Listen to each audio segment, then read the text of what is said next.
अस्सलाम वालेकुम स्टूडेंट्स। वालेकुम अस्सलाम मिस। अच्छा, आज के लेक्चर में भी हम एक लाइफ साइकिल स्टडी करेंगे, लेकिन लाइफ साइकिल स्टडी करने से पहले आपको उस ऑर्गेनिज्म का थोड़ा इंट्रो देना ज़रूरी है। हम पढ़ेंगे आज fungi like organisms. When we have studied about kingdom system, initially जब मैंने आपको पढ़ाया था फंजाई बैक्टीरिया का इंट्रो दिया था, तो उससे पहले आपको पांचों किंगडम्स के बारे में बताया था। और सब ये बताया था कि there is a kingdom named as Protoctista, जिसके अंदर वो तमाम ऑर्गेनिज्म पुट किए जाते हैं जो कि किसी और किंगडम में सही से क्लासिफाई नहीं हो सकते। तो मिक्स्ड कैरेक्टर्स होते हैं इन ऑर्गेनिजम्स के, yet they match with fungi but they don't exactly are fungi. Similar is the case with algae कि algae के कुछ कैरेक्टर्स प्लांट से मैच करते हैं but it is not a plant. तो फंजाई लाइक ऑर्गेनिजम्स का character क्या है जो मैच नहीं करता। यहाँ पे दो कैटेगरी आ जाती है, मिक्सोमाइकोटा आते हैं और एक और कैटेगरी हम पढ़ेंगे भी मिक्सोमाइकोटा, इनको हम मिक्सोमाइसीड्स भी कहते हैं। ठीक है, जो दो बेसिक बातें हैं, थोड़ा सा स्ट्रक्चरल डिफरेंस होता है इनमें कि इनकी जो बॉडी है वो ज़्यादातर हाइफी पे मुश्तमिल नहीं होती, जैसे कि फंजाई का स्ट्रक्चर हाइफी पे कंसिस्ट करता है। ठीक है, और फंजाई की जो हाइफी है वो फिर पेनिट्रेट करते हैं और फूड हासिल करते हैं किसी भी मटेरियल के अंदर, चाहे वो लिविंग हो या नॉन लिविंग हो। जबकि जो मिक्सोमाइसीड्स है इनका फीडिंग मेथड अमीबा के जैसे होता है। अमीबा किस तरीके से फीड करता है? I hope you remember if you have studied in 9th class कि अपनी मेम्ब्रेन को आगे जो है वो उसकी इमेजिनेशन बनाता है और फिर फूड को अपने अंदर इनगल्फ कर लेता है। ठीक है, एंडोसाइटोसिस होता है। तो फूड पार्टिकल्स को अपने अंदर इनगल्फिंग करता है। ये इनगल्फिंग का प्रोसेस जो है इसमें पाया जाता है मिक्सोमाइसीड्स में। इसी तरीके से इनके सेल्स भी फूड को इनगल्फ करते हैं, अपने अंदर घेर लेते हैं पार्टिकल को, किसी भी फूड पार्टिकल को जो है अपने सराउंडिंग में नजर आता है। तो ये फंजाई की तरीके से फीड ऑफ नहीं करते। फंजाई तो अपने माइसीलिया पेनिट्रेट करता है किसी भी ऑर्गेनिज्म में और फिर केमिकल प्रोसेस के थ्रू ब्रेक डाउन करने के बाद फूड को एब्जॉर्ब करता है। ठीक है, तो there is a difference in feeding और स्ट्रक्चरल मॉर्फोलॉजी अलग है यानी। और दूसरी चीज़ ये कि जो केमिकल कॉम्पोजिशन है सेल वॉल की वो बहुत अलग है। इनकी सेल वॉल के अंदर जो है वो सेल्यूलोज पाया जाता है, जबकि फंजाई की सेल वॉल में काइटिन नामी केमिकल पाया जाता है। So this is a very big difference.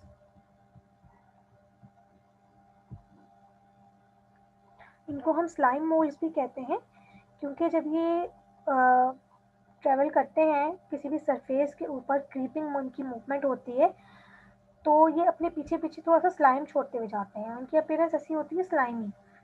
और आजकल सबको ही पता है कि स्लाइम क्या होता है, स्लाइमी अपीयरेंस क्या होती है। जो मार्केट में बहुत सारे स्लाइम्स अवेलेबल है आजकल, they are not slime molds.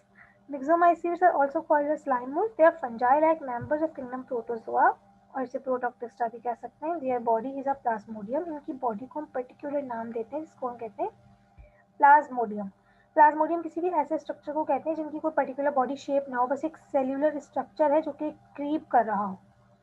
And amoeboid mass of protoplasm, चूंकि अमीबा के जैसा है इसलिए हम इसे अमीबॉइड कहते हैं। An amoeboid mass of protoplasm that has many nuclei and no definite cell wall. At a certain definite मतलब कोई पर्टिकुलर स्ट्रक्चर की नहीं है सेल वॉल के। प्लांट सेल वॉल कैसी होती है, एक पर्टिकुलर स्ट्रक्चर की होती है ना, हेक्सागोनल शेप होता है, तो ऐसा शेप नहीं है। At a certain point of its life cycle, the plasmodium is transformed into superficial fructification that certain resting spores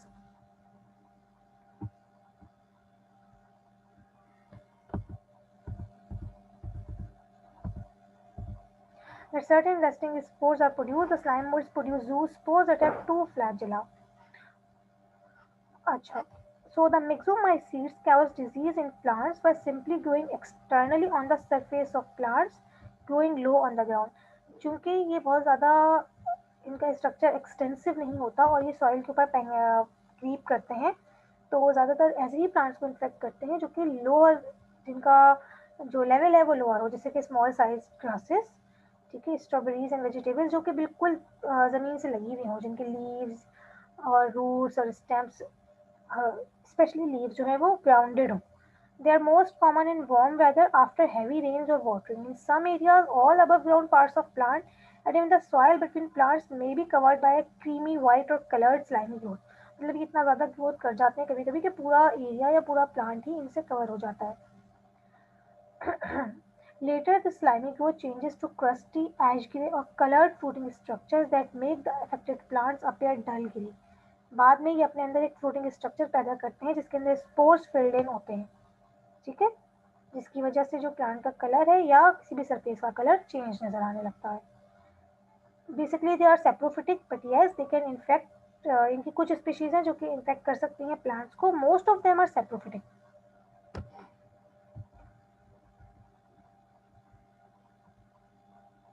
अच्छा जी, हम मूव करते हैं अपने डिजीज के ऊपर जो हमें पढ़नी है बेसिकली।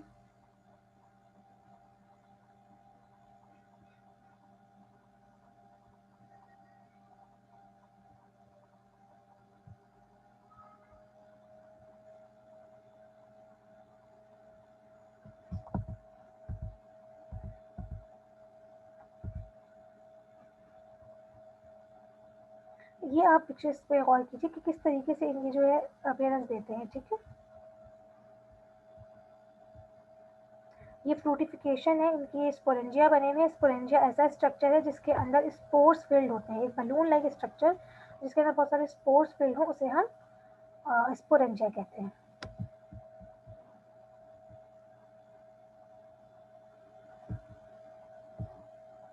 बहुत सारे डिजीजेज जो है ये कॉज कर सकते हैं।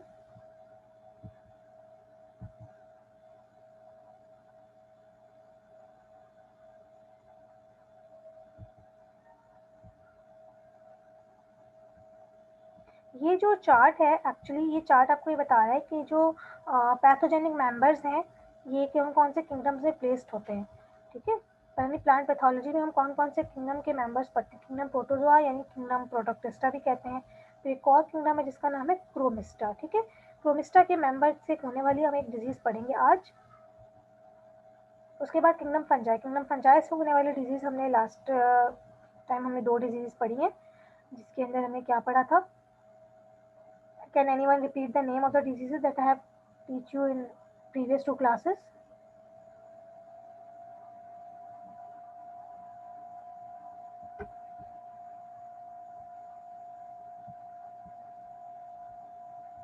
याद नहीं आ रहा।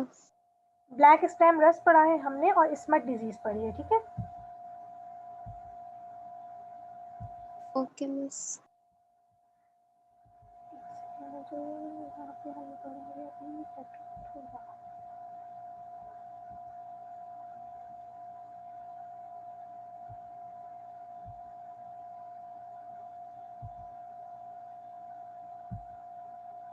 अच्छा, आप चूँकि डिजीजेस तो बहुत सारी हैं और वैसे इकोनॉमिकली भी इम्पोर्टेंट है, लेकिन कुछ डिजीजेस बहुत ज़्यादा इंपॉर्टेंट हो जाती हैं तो मैं इनमें से आपको सिर्फ बहुत सिलेक्टिव डिजीजेस ही पढ़ा रही हूँ। फर्दर मूव करें हम, ठीक है। अब हमारे पास दूसरी क्लासिफिकेशन आती है जो कि बहुत इंपॉर्टेंट और फेमस है, ठीक है। ओमाइसीड्स। ओमाइसीड्स किंगडम क्रोमिस्टा के मेंबर्स होते हैं। मिक्सोमाइकोटा और ओमाइसीड्स में बहुत ज़्यादा डिफरेंस नहीं होता, ठीक है। दे हैव माइसीलिया, इनकी भी माइसीलियल ग्रोथ होती है, लेकिन मिक्सोमाइकोटा की ही तरह इनकी सेल वॉल भी सेलुलोज से बनी हुई होती है। और फंजाई से अलग क्यों है ये? क्योंकि सेल वॉल में काइटिन नहीं है, ठीक है। इसके अलावा ये थोड़े बहुत हाइफी भी बना लेते हैं फंजाई की ही तरह। और ये सेक्सुअल रिप्रोडक्शन भी होती है यूस्पोरेंजिया के थ्रू। इनकी जो एग्जाम्पल है पीथियम, पीथियम एंड फाइटोफथोरा। यहाँ पे फाइटोफथोरा बहुत इंपॉर्टेंट मेंबर है, इसी की हम साइकिल पढ़ेंगे अभी, disease cycle. Phytophthora is one causing late blight of blood potato, जिसका आपने बहुत बार नाम सुना है पैथोलॉजी में। Several other causing root rots, fruit rots and blights and many other annual and perennial plants and root and stem roots, cankers and diebacks. मतलब ये बहुत सारे डिजीजेस कॉज करता है, डिपेंडिंग क्या उनका उसका प्लांट क्या है, सीजन क्या है, कौन से पार्ट को इन्फेक्ट कर रहा है, ठीक है। तो फाइटोफथोरा के अंदर हम जो भी डिजीज पढ़ेंगे वो हम पढ़ेंगे लेट ब्लाइट ऑफ पोटैटो।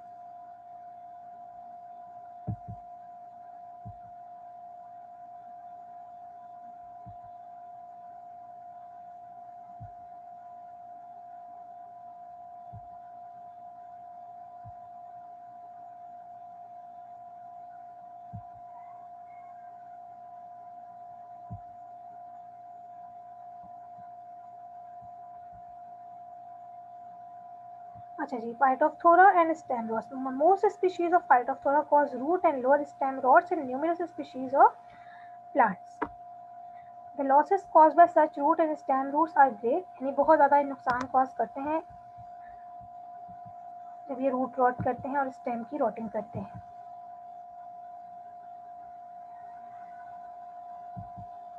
बहुत सारी डिजीज़ ये करते हैं, लेकिन चूंकि हम सारी डिजीज़ को स्टडी नहीं कर सकते हैं तो हम फर्दर अपनी डिजीज़ से मूव करते हैं जो हमारी टारगेट डिजीज़ है।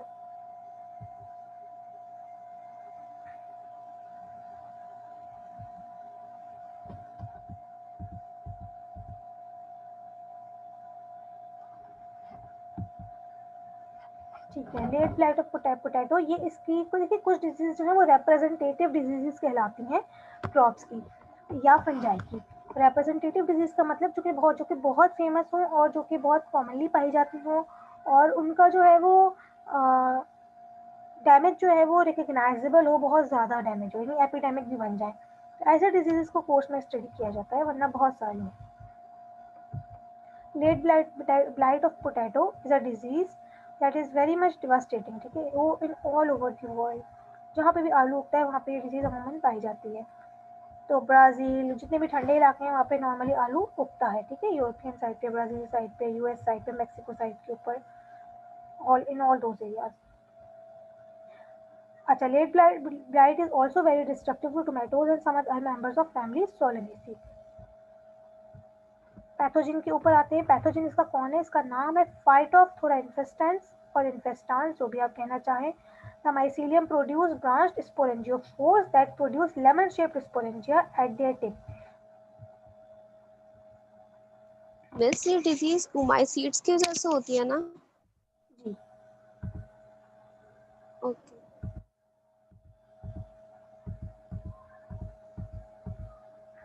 अच्छा, लाइफ साइकिल को हम इससे स्टडी कर लेते हैं डायग्राम से, ताकि बाद में मैं आपको पैराग्राफ रीड करूँ।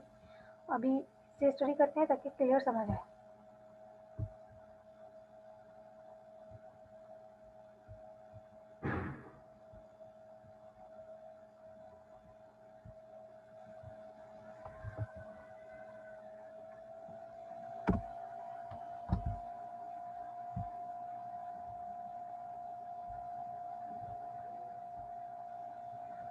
ये है एक इन्फेक्टेड प्लांट। ठीक है, इन्फेक्टेड ट्यूबर जो कि ऑलरेडी इन्फेक्टेड है। इस इन्फेक्टेड ट्यूबर के अंदर हो क्या रहा है कि जो इसकी ग्रोथ है, यहाँ पे ये बताया जा रहा है कि इसको जूम इन कर लेते हैं। मैंने थोड़ा सा जूम आउट कर दिया इसको।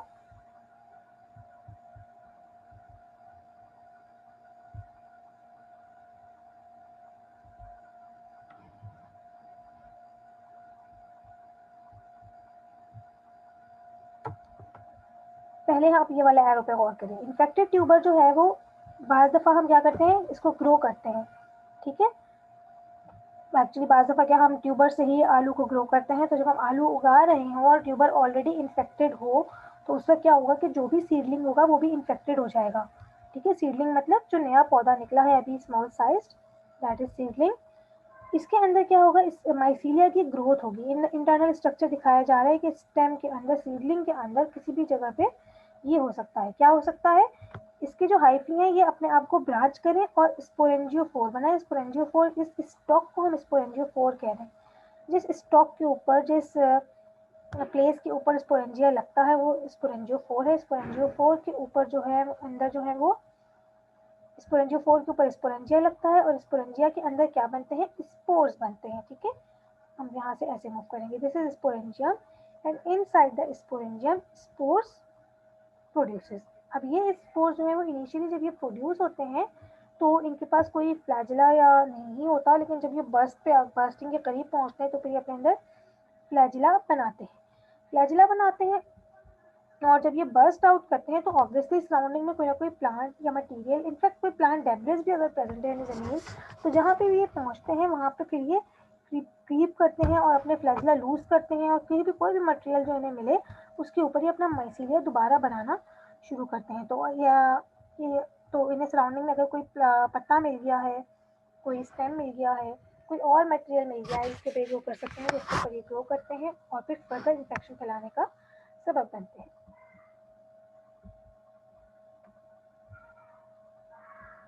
अच्छा, अब ये भी हो सकता है कि जो ट्यूबर्स हैं ये रखे रहें, ठीक है, ये रखा रहे इन द स्प्रिंग या हम मतलब स्टोरेज हाउसेज में रखे रहें, हम बेशक इन्हें जर्मिनेशन के काम ना ही लाएं, लेकिन तब भी इनके अंदर अगर इन्फेक्शन प्रेजेंट होगा तो क्या होगा कि जो स्पोरेंजिया हैं वो तो जर्मिनेट करेंगे और स्पोरेंजिया के अंदर स्पोर्स भी बनेंगे, तो फर्दर ये इन्फेक्शन स्टोरेज हाउसेज के अंदर रखे रखे भी फैल सकता है इन द ट्यूबर्स, ठीक है।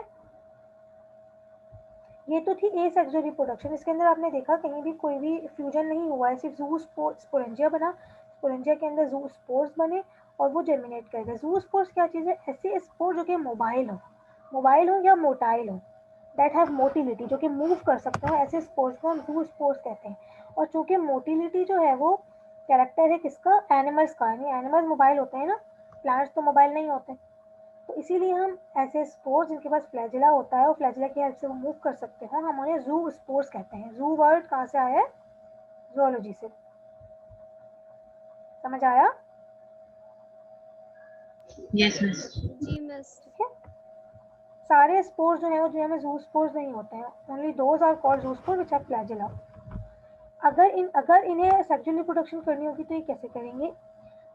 इनके हाइफी जो है वो फैलेंगे ट्यूबर के अंदर, ठीक है, और दो तरीके के हाइफी होने चाहिए जिनको पॉजिटिव एंड नेगेटिव, यानी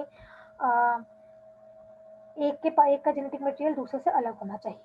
तो जब ऐसे दो हाइफी अगर मौजूद हों, और फिर वो रिप्रोडक्टिव स्ट्रक्चर बना लें तो फिर फ्यूजन होगा। और रिप्रोडक्टिव स्ट्रक्चर्स के नाम क्या है? मेल रिप्रोडक्टिव स्ट्रक्चर को हम एंथ्रेडिया कहते हैं, ठीक है, ये है एंथ्रेडिया, तो एलोंगेटेड सा। और दूसरा जो हमारा फीमेल रिप्रोडक्टिव स्ट्रक्चर है उसका नाम हम कहते हैं ऊगोनियम। एंथ्रीडियम ऊगोनियम भी बोलते हैं और एंथ्रीडिया एंड ऊगोनिया भी बोलते हैं। फ्यूजन होता है, ठीक है, फ्यूजन के नतीजे में अब क्या होगा? फर्दर ये जो स्ट्रक्चर है, इनिशियली तो देखें इस स्टेज से पहले यहाँ पर, ठीक है, इस फ्यूजन से पहले ये बन गए हैं स्ट्रक्चर्स, ठीक है, लेकिन इस स्टेज से इस वक्त ये स्ट्रक्चर डिप्लॉयड है, ठीक है। डिप्लॉयड का मतलब कि इनके पास डबल नंबर ऑफ क्रोमोसोम है। तो एट दिस स्टेज ये बिल्कुल कंप्लीटली मिंगल होने से पहले, यानी क्रोमोसोम को आपस में जोड़ने से पहले की स्टेज है ये। तो इस स्टेज पे ये अपने अंदर मियोसिस करेंगे, मियोसिस के नतीजे में इनमें जो भी क्रोमैटिन मटेरियल होगा वो हाफ हो जाएगा, ठीक है, और उसके बाद फिर ये आपस में जुड़ जाएंगे, ऊगोनियम फर्टिलाइज हो जाएगा, एंथ्रीडियम अपना जेनेटिक मटेरियल ट्रांसफर करेगा inside the oogonium. Oogonium will become larger in size, karyogamy होगी, यानी न्यूक्लियस आपस में जुड़ जाएंगे। और इस वक्त जो ये स्ट्रक्चर बनेगा, जिसे हम जनरली तमाम स्पीशीज के अंदर एक नाम देते हैं, फर्टिलाइज स्ट्रक्चर को, फर्टिलाइज सेल को हम कहते हैं जाइगोट, ठीक है, जो कि after the fusion of male and female cell produce हुआ हो। लेकिन in the fungi and specially in these type of classification, जो कि फंजाई लाइक ऑर्गेनिज्म है, हम यहाँ पे नाम देते हैं ऊस्पोर, ठीक है। फंक्शनली ये वही चीज़ है, फर्टिलाइज सेल है जिसके अंदर एक जेनेटिक मटेरियल एक सेल से आया है, दूसरा जेनेटिक मटेरियल दूसरे सेल से आया है। कैरियोगेमी मतलब न्यूक्लियस का फ्यूजन, स्ट्रक्चर जो बना, अगेन ये स्ट्रक्चर डिप्लॉयड है। डिप्लॉयड मतलब double number of chromosome. Diploid and haploid structures को हम जो है वो 2n एंड सिंगल n से शो करते हैं रिस्पेक्टिवली। 2 और उसके बाद में स्मॉल n लिखा है तो मतलब डिप्लॉयड, और अगर ब्रैकेट के अंदर सिर्फ स्मॉल n लिखा है तो उसका मतलब है हैप्लॉयड, ठीक है। डिप्लॉयड हैप्लॉयड का कॉन्सेप्ट समझ है कि मतलब बात समझ आ रही है? जी यस मिस। मिस। सही। ये उस स्पोर जो है वो अगेन जर्मिनेट करेगा बिल्कुल वैसे ही जैसे यहाँ पे एक माइसीलिया जर्मिनेट करता है, ठीक है, सिंगल माइसीलिया, बस अपनी ग्रोथ को बढ़ाएगा, एक माइसीलिया बनाएगा, हाइफी बनाएगा, और उस हाइफी के टिप के ऊपर अगेन स्पोरेंजिया प्रोड्यूस होगा। अब इस स्पोरेंजिया के अंदर क्या होगा? सिंपल सीधे साधे माइटोसिस के थ्रू, यानी सिंपल सेल डिवीजन के थ्रू ये स्पोरेंजिया स्पोर्स बना लेगा। ये स्पोर्स अगेन जू स्पोर्स में कन्वर्ट होंगे और बर्स्ट आउट होंगे, निकलेंगे, अपनी फेवरेट प्लेस अगर उन्हें मिलेगी तो जर्मिनेट करेंगे और फर्दर इन्फेक्शन का सबब बनेंगे। अच्छा, डिजीज प्लांट जो है वो कुछ इस तरीके का लगता है, ठीक है, ब्लाइटेड अपीयरेंस है, ऐसा जैसे कि पानी नहीं मिल रहा है और या बिल्कुल जल गई है क्रॉप, इस तरीके से, ठीक है। एक single leaf lesion with sporangiophores in sporangia. A वाली पिक्चर के अंदर स्पोरेंजिया एंड स्पोरेंजियोफोर्स जो है वो इस लीफ के ऊपर बने हुए हैं। ठीक है, ये माइक्रोस्कोपिकली टेस्ट किया गया, उसके बाद ये पिक्चर जो है वो अब यहाँ डाली गई है। बी जो है वो ब्लाइट लीजन्स और मैनी लीफलेट्स, ऑब्वियसली ये ब्लाइट लीजन्स है, जली हुई जो अपीयरेंस आ रही है। फिर नेक्रोसिस ऑफ स्टेम, यानी स्टेम जो है वो बिल्कुल ऐसा लग रहा है जैसे कि मर ही गया है, बिल्कुल सेल सारे डेड हो गए। ठीक है, ये स्टेम आप देखें, नेक्रोसिस हुआ है स्टेम के ऊपर, cells are dead. For the death and collapse of shoots and stem of a potato plant, ये आप देख सकते हैं बिल्कुल कोलैप्स हो गया है स्टेम भी और शूट भी। Death and cloud collapse of blighted plant in the field, ये पूरी की पूरी फील्ड जो है वो कोलैप्स कर गई है।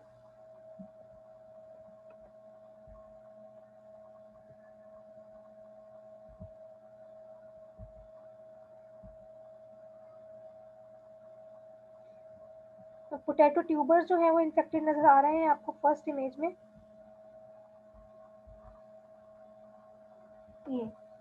ये पोटैटो ट्यूबर्स हैं जो कि इन्फेक्टेड है।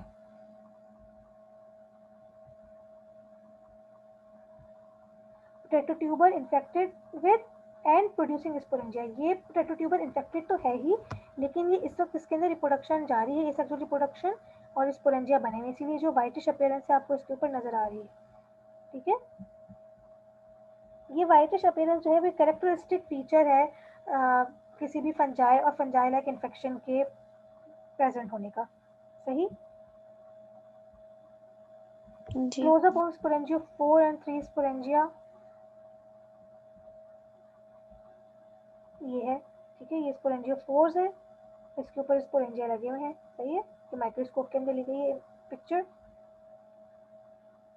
और ये जो है वो अगेन किसी और टोमेटो प्लांट की पिक्चर है कि टोमेटो प्लांट के ऊपर अगर इसका इन्फेक्शन होगा तो कुछ इस तरीके की अपीयरेंस हो जाएगी टोमेटोज की, even though they are not ripened, अभी ये ठीक से बने भी नहीं है, लेकिन ये उससे पहले ही खराब हो गए और पूरी की पूरी प्लांट फील्ड आपको देखें कैसी नजर आ रही है, it's just devastated.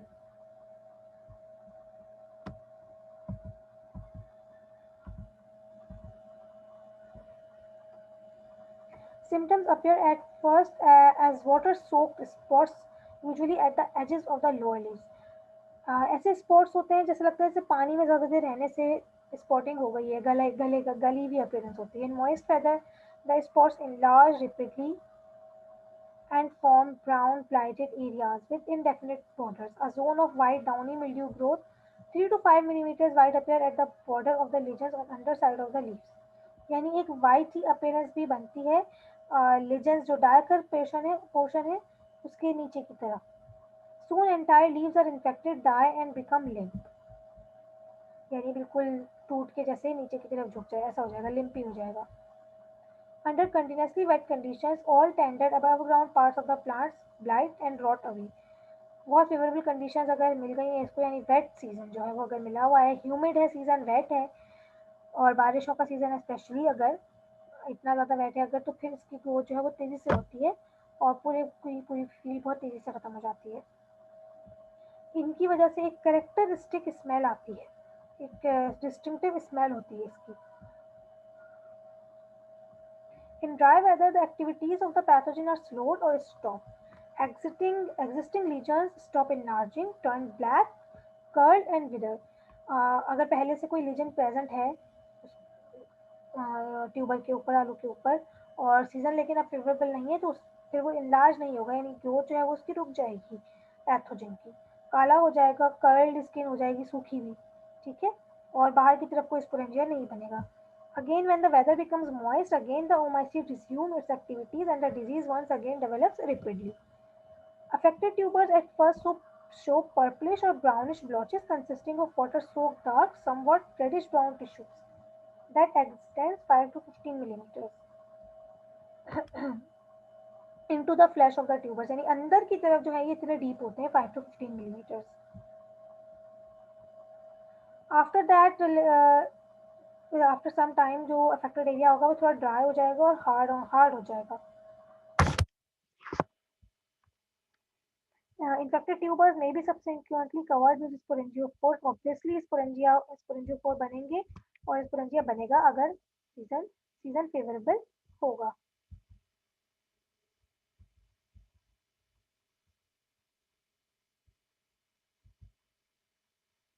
Development of disease. The pathogen strains that prevailed until the 1980s belong to mating type A1 and reproduce in the absence of its reproduced in the absence of its compatible mating type A2 sexually. ये mating types का जिक्र कहाँ किया गया है यहाँ पे, आप इसको अगर नहीं भी लिखें तो ओके है, लेकिन आप इसको समझ जरूर लें कि डिफरेंट मेटिंग टाइप्स होती हैं, यानी डिफरेंट जेनेटिक मेकअप माइनर सा डिफरेंट होता है, लेकिन अगर दोनों मेटिंग टाइप्स एक जगह पे प्रेजेंट है तो सेक्सुअल रिप्रोडक्शन होगी, अगर नहीं होगी तो भी डिजीज फैल जाती है एसेक्सुअली, क्योंकि ये बहुत अच्छे से रिप्रोड्यूस कर लेते हैं। ओके, लेकिन सेक्सुअल रिप्रोडक्शन का फायदा ये होता है कि oospore बनता है, तो oospore may survive in the soil for 3 to 4 years. Such oospores not only can overwinter in the soil, but they also make it possible for the production of new more virulent strains. देखिए, जब भी sexual reproduction होती है तो उसका फायदा nature में ये होता है, हमारे लिए तो खैर डिजीज पर्सपेक्टिव से ये चीज नुकसानदेह है, लेकिन अगर हम पैथोजन के पर्सपेक्टिव से देखें तो फायदा ये होता है कि जब भी दो डिफरेंट जेनेटिक मटेरियल आपस में मिलते हैं तो हमेशा जो भी रिजल्ट होता है वो अपने पेरेंट्स से थोड़ा अलग होता है। ठीक है, सेक्सुअल रिप्रोडक्शन के नतीजे में जो भी ऑफस्प्रिंग बनती है वो अपने पेरेंट्स से अलग होती है। क्यों? क्योंकि ड्यूरिंग द मियोसिस जो भी साइनेप्सिस होता है और जो क्रॉसिंग ओवर होती है, I hope all of you are from biology, otherwise it is difficult.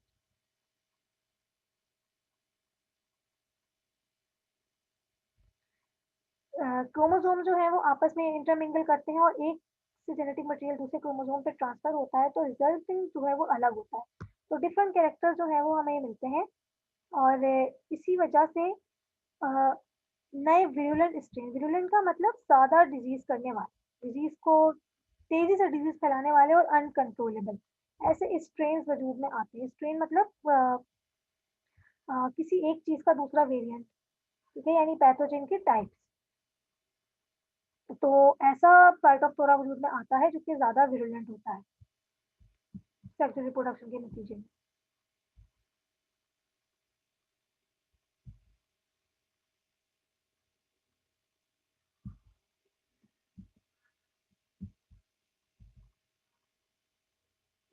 ठीक है, तो लाइफ साइकिल अभी हमने देख ली है, अगर इस लाइफ साइकिल में कुछ क्लियर नहीं है तो पूछ लीजिए, अभी इसको देखते हुए पूछ लीजिए इस इमेज को। हालांकि इसकी लाइफ साइकिल बहुत सिंपल है इससे बाकी के मुकाबले में, क्योंकि ये इतने कॉम्प्लेक्स ऑर्गेनिजम्स होते ही नहीं।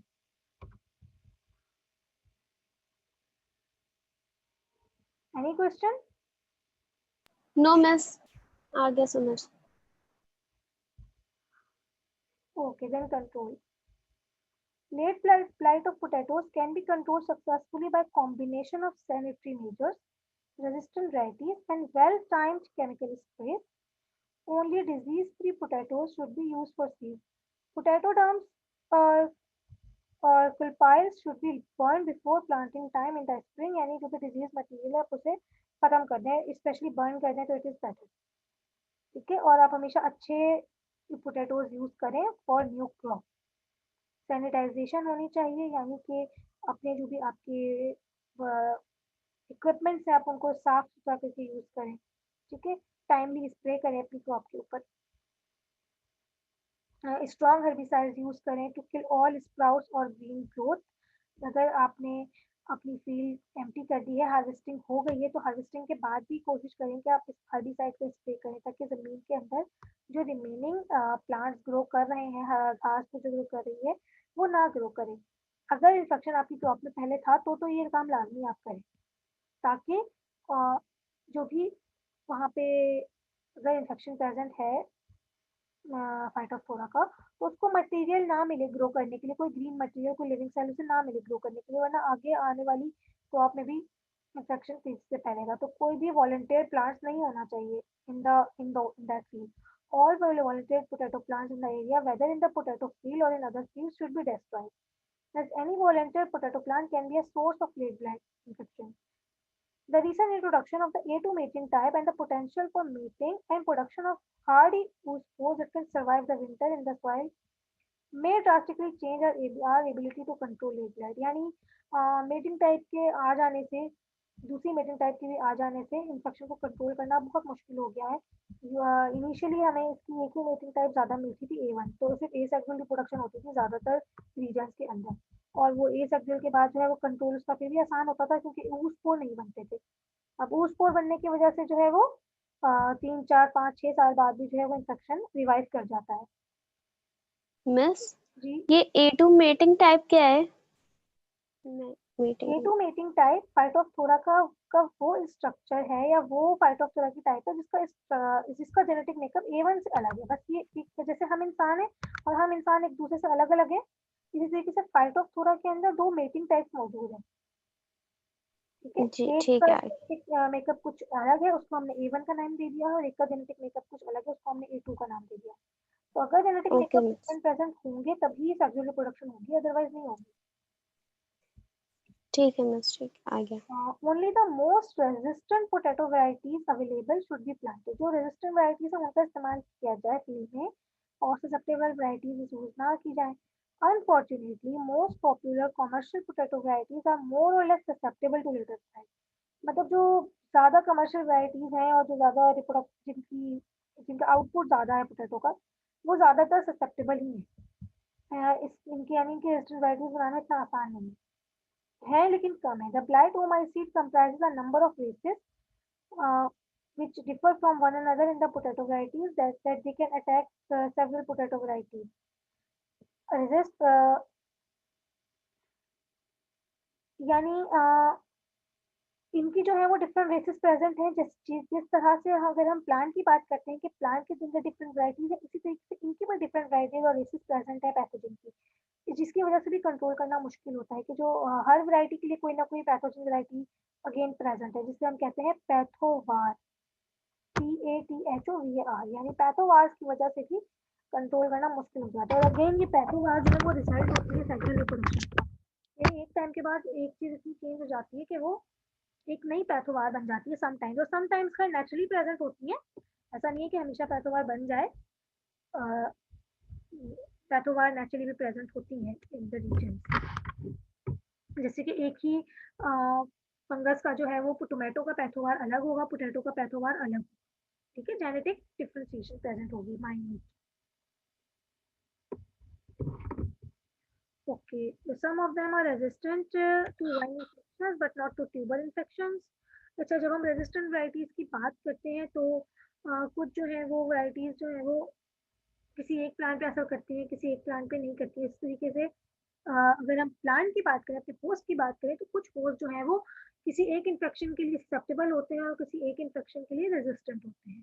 तो इससे भी थोड़ी मुश्किल हो जाती है बात का कि हमने रेजिस्टेंट वैरायटी तो लगाई है, लेकिन जिससे वो रेजिस्टेंट है वो उसके अलावा किसी और चीज़ के लिए इतनी रेजिस्टेंट नहीं होती। अच्छा, new varieties derived from crosses with wild potato species have one or more genes for resistance. जब हम wild variety से क्रॉस कराते हैं किसी चीज़ का अदर देन कल्टिवेटेड वैरायटी, तो रेजिस्टेंट जीन हमें मिलता है आगे क्रॉप्स के अंदर, and have withstood attack by all known races of the Oomycetes for a short period. However, they were attacked by other races not previously distinguished or perhaps not previously extinct. Wild varieties वो होती हैं जो कि nature में naturally पाई जाती हैं और जिन्हें हम कल्टीवेट ज़्यादा नहीं कर रहे होते हैं, और उनमें कुछ ना कुछ ऐसी चीज़ होती है कि वो इतनी ज़्यादा फेवरेबल नहीं होती, लेकिन नेचुरली जो है वो अगर जो वैरायटी पाई जा गई है और जो आप जिसे आपने ज़्यादा चेंज नहीं किया है, जेनेटिकली ज़्यादा चेंज नहीं किया है, तो फिर जो है वो वैरायटी वाइल्ड वैरायटी कहलाती है। तो वाइल्ड वैराइटीज के अंदर जो जीन्स प्रेजेंट होते हैं वो काम आते हैं बाज़ दफ़ा हमारे, अगर हम इंटर मिक्सिंग करें, क्रॉप की सब्जी प्रोडक्शन कराएं दो क्रॉप्स के आपस में, तो क्रॉप तो नहीं, दो सिमिलर स्पीशीज की आपस में with minute differentiation present in between them, तो हमें जो है वो अच्छे जीन्स मिल जाते हैं समटाइम्स जो कि रेजिस्टेंट होते हैं डिजीजेस से। देखें आप, अक्सर और बेशतर जो झाड़ियाँ हैं या जो वाइल्ड प्लांट्स हैं रोड साइड पे लगे हुए या कहीं पे भी जंगल में, वो काफ़ी ज़्यादा डिजीज से जो है वो सेव होते हैं। क्यों? क्योंकि वो